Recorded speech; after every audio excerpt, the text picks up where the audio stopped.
me into something that I've actually written, so it will help me.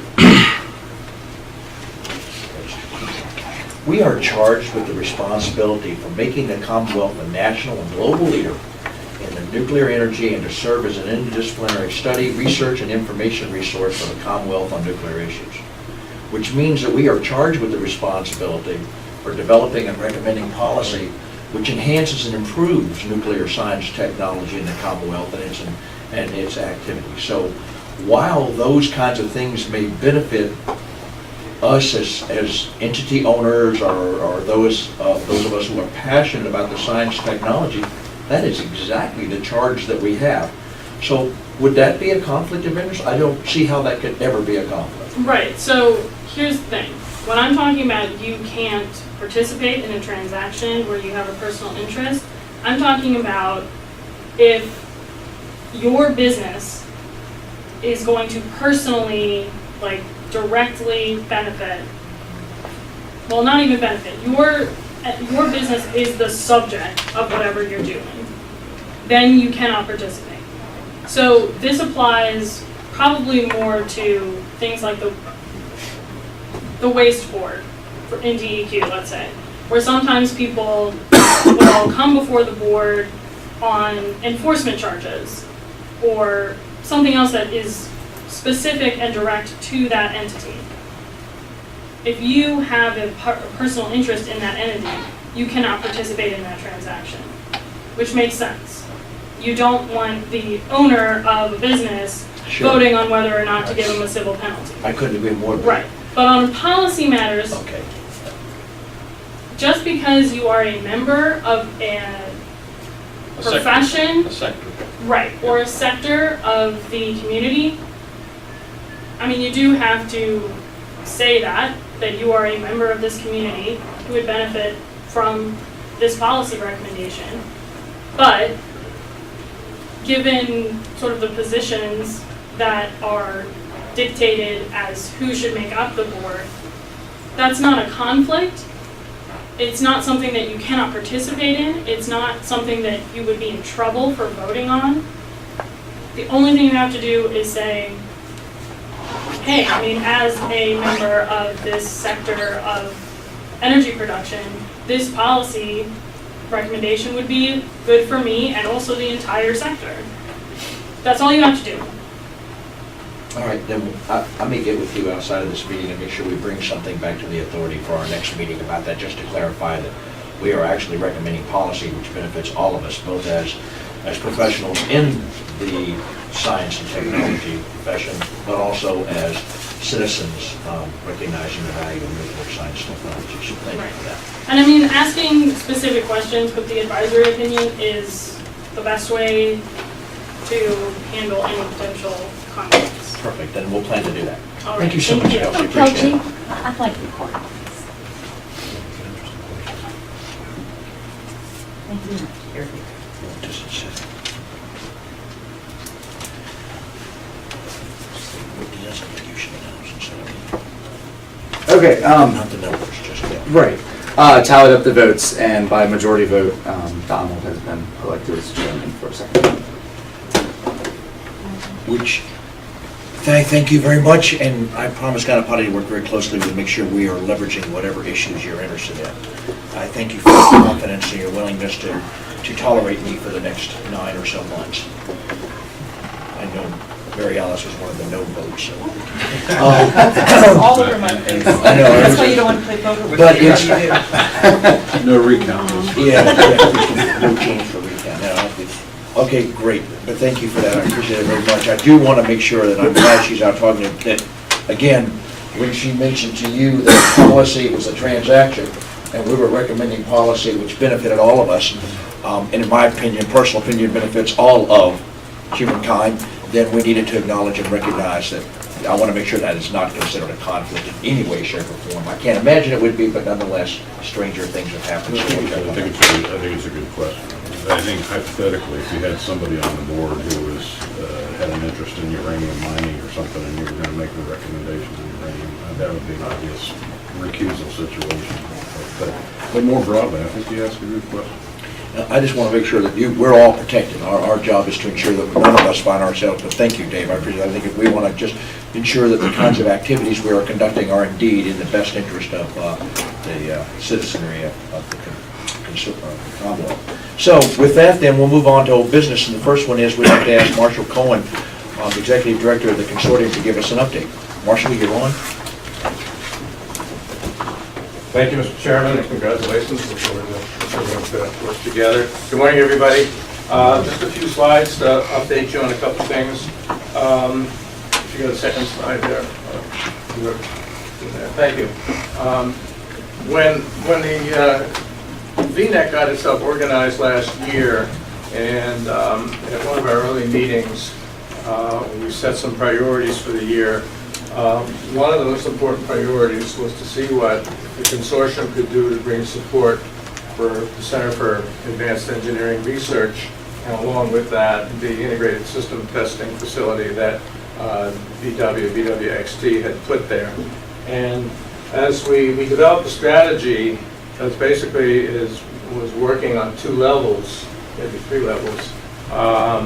One was the activities that BWXT is leading in Washington with possibilities or opportunities for federal support.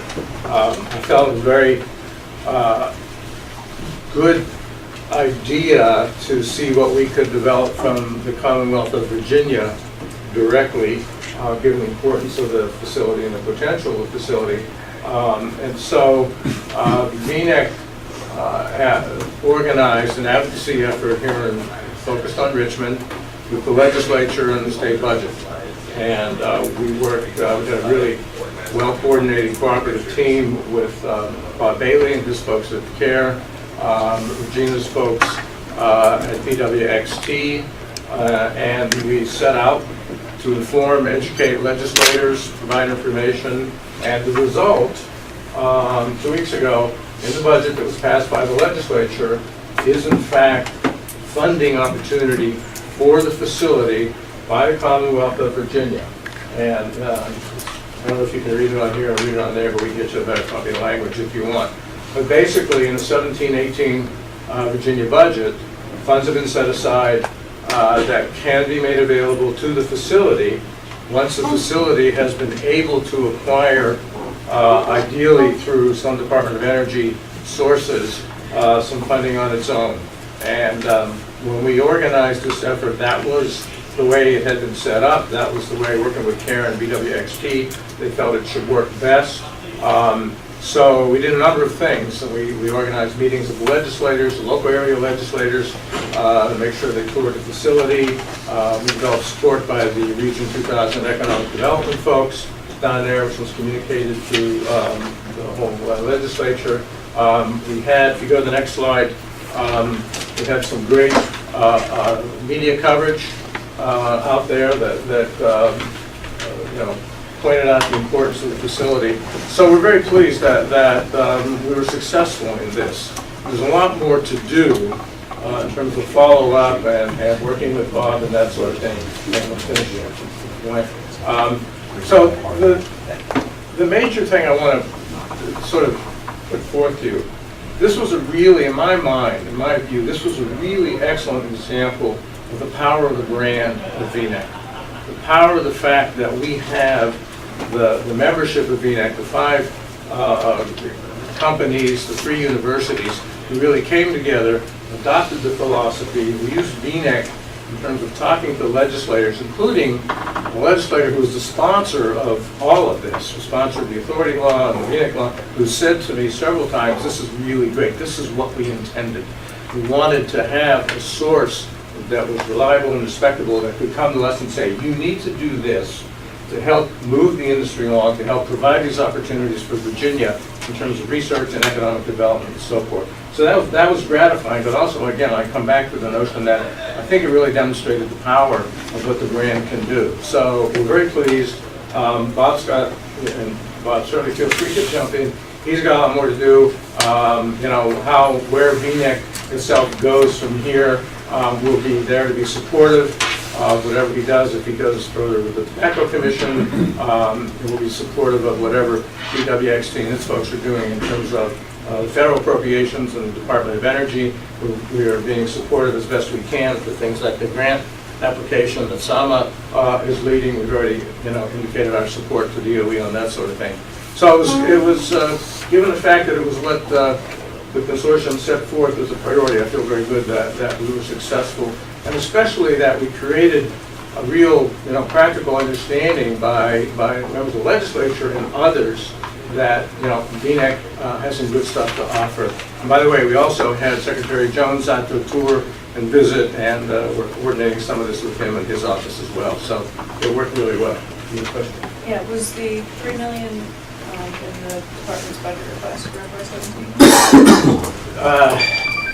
You want to answer where that one is? There are some pending grants, research grants, for example, that would provide that money if they were awarded to the consortium that VCU is in charge of and can use the facilities. So out of existing One of the great things, right. authorizations. So the ability to say to DOE, to say to Congress, the state of Virginia has stepped up.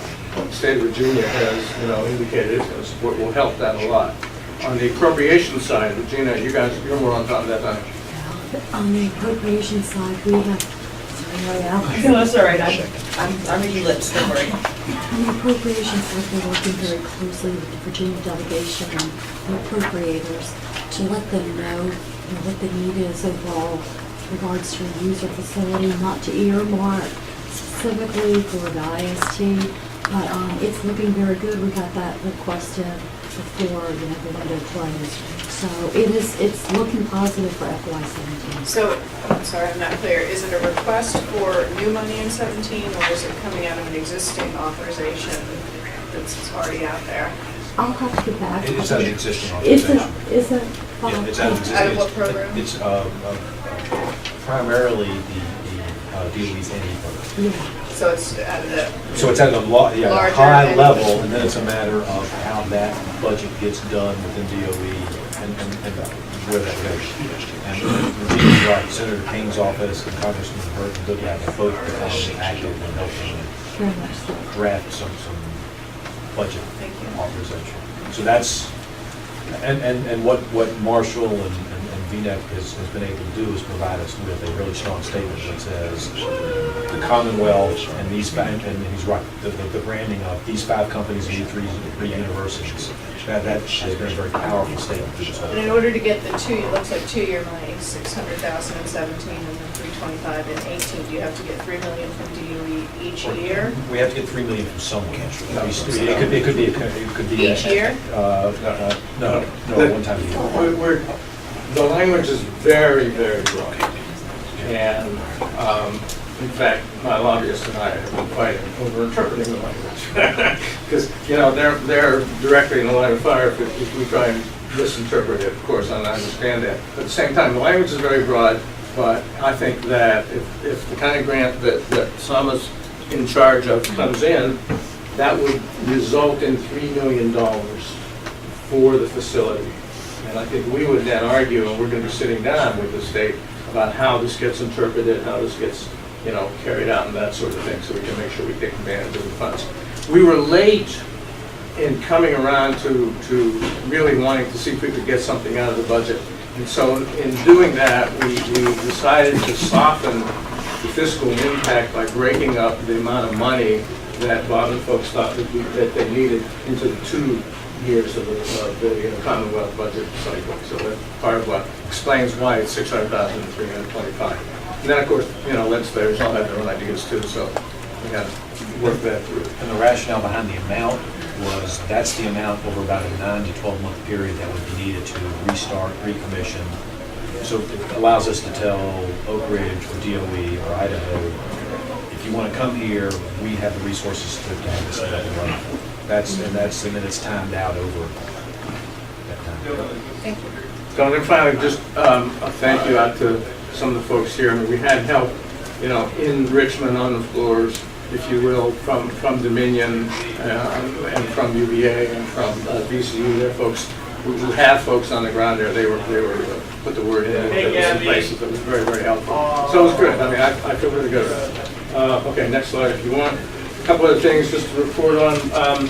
We finally have a date for this Nuclear Energy Institute, VNEC, conference that we're going to do. Lieutenant Governor Ralph Northam has agreed to speak. It's going to be June 6th. It's going to be in Richmond.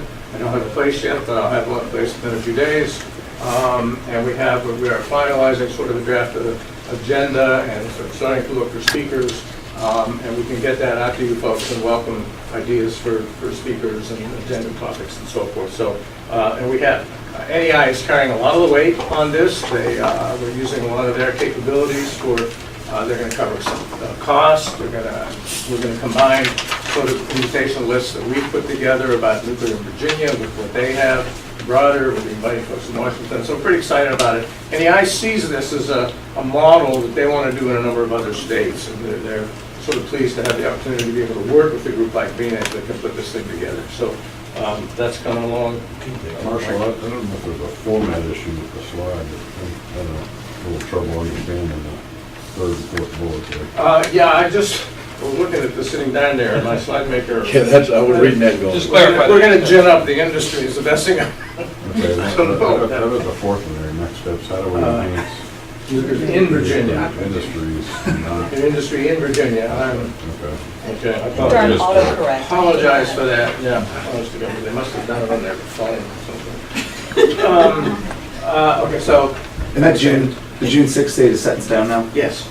Is it a morning, is it starting in the morning? We're going to run like from 8 to 2 or something like that. It's just not going to take all day. And the reason I asked is we were planning on just asking you if we could participate and speak and be a part of what is happening there, and then consider having our authority meeting either that afternoon after 2 o'clock if it works for people, or the next morning on the morning of the 7th, so folks that wanted to come to this could. But we'll come to that when we get a chance, but it is something we want to collaborate with. Absolutely. Thank you. Next one is, there is the Virginia Chamber of Commerce has their annual energy conference on May 10th. VNEC is going to be a sponsor, and we have our board chairman, Dr. Huggigat, is going to be speaking. We're going to have a booth, and we're going to market our conference and just do some things like that. And that's here in Richmond. So we're going to be actively involved in that.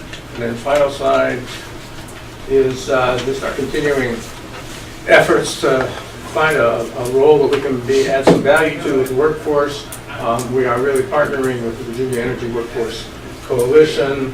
The chairman of that group is a great guy named Matt Kellum from Dominion, who is also on the VNEC Workforce Subcommittee. So he's taking the lead, and we're actually, one of the things we're working on is developing a kind of a day in Richmond where we can bring in their leadership and some of our folks and get key policy people within state government, talk about some workforce recommendations. We want to have energy technology degree and energy cluster to be established and added to the state's workforce clusters and things like that. So again, I think that's another area where this brand that we have and the folks we represent can really begin to make its mark and have some impact and get some attention so we can talk about the issues. So that's what I got. Happy to answer any questions.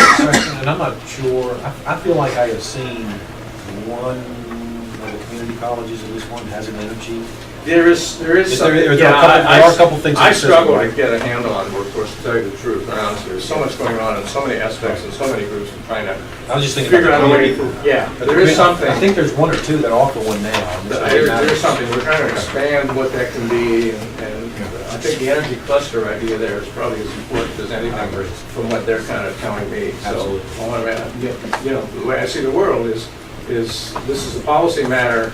State government ought to be doing something. They have designated 16 clusters, but when time for 17th needs to be energy. I think we can use VNEC combining with the other group to begin to make that happen. So that's what we're about. Thank you very much. I apologize. I do have to go see my lawyer across town. And some Any questions for Marshall, guys? Marshall, let's just say we're really proud and pleased to see all the things that VNEC's doing. We really, it's obviously very important to us. We want to make sure we're collaborating with you and being supportive of you because of the number of things we're doing. And I think you guys are going to find that no matter how we see it, while our job is this authority is to look at the state of Virginia specifically, we can't do that in isolation. The fact is what's happening in the rest of the globe, but especially here in the United States and all the other states that generate electricity through nuclear, of which there are 30, we have to acknowledge and recognize how that's all being impacted, how what they do impacts us, and what we do impacts them, so that we're integrated and collaborated. So thanks for that. Yeah, and just one of the exciting things about Bob's facility is the national and international potential there. And we talk a lot about that, and we think, there's some real on-the-ground ideas and possibilities now. And I'm sure you have, or you certainly will be, showing the world what the state of Virginia just did. And so we're recognizing this, so that this facility can really be something.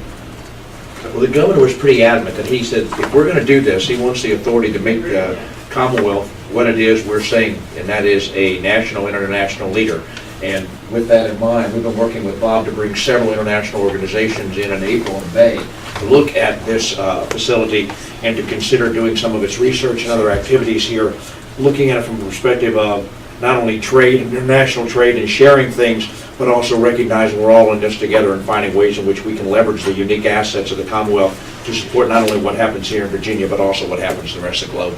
So Bob, I'm really proud of what you're doing. Thank you. And thank you, Marshall. Thanks for your all. Take time. care. Take care.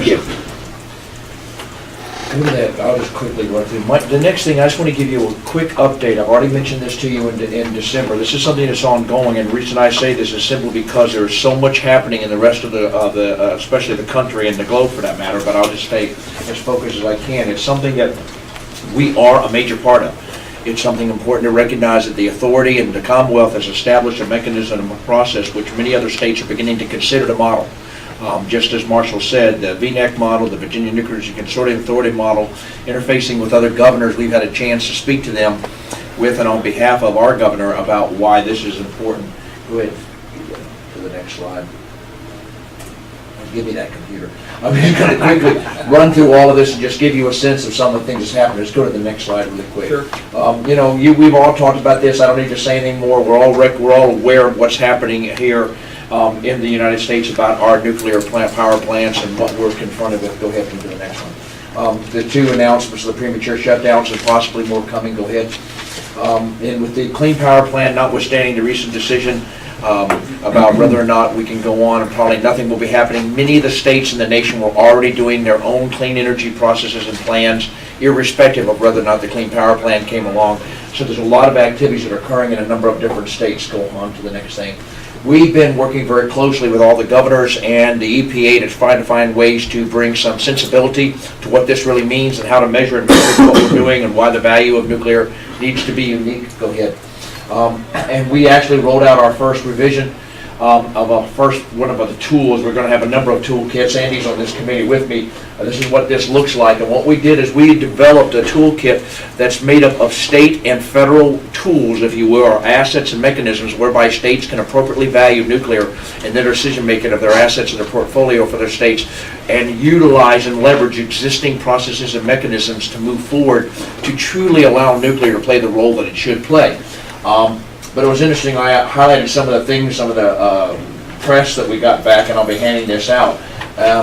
I like what they said. It's got everything you thought of, a few things you may have overlooked, and some that advocates don't typically like to say in polite company. So I'm pretty proud of that. The fact is that if it can be done, it's probably in here. And we're making it a living document so we continue to work with it. But we've already started taking it to some of the states, and I'll talk about that in a moment. Go ahead to the next thing. So we are working to save nuclear, and I like this, saving nuclear for nuclear's sake, and this is the first of several tools that we'll be rolling out. What we're doing is we're serving as an entity and organization with the special committee of which VNECA is right up there and primarily identified as a supporting activity to it, where we're not just talking about the benefits of nuclear science technology. We're going out and working with the staffs and the governors and their activities in developing product. In other words, we're not just coming in saying, here's what you should do. We're coming in developing their plans, developing their processes, developing the mechanisms with and for them so that they're getting benefit. And we're not charging them for this, and I can't tell you how happy they are about that. What we're discovering is that the vast majority of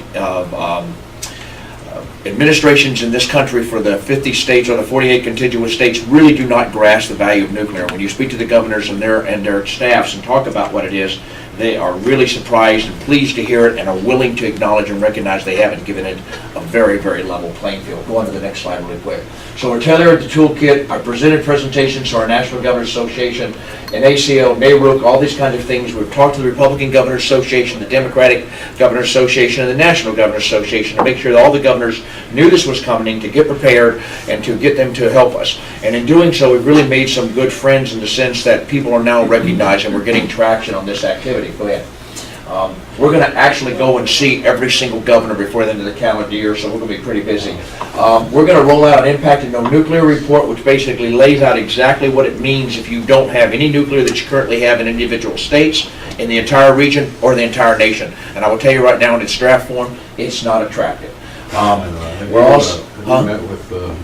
Have you met with Judge Gregg and Evan By? Yes, we're talking to them. We're working, as I can say, we're working very closely with Third Way, with Nuclear Matters, with the Breakthrough Institute, NEI, and all the organizations. We acknowledge and recognize it can't be done alone.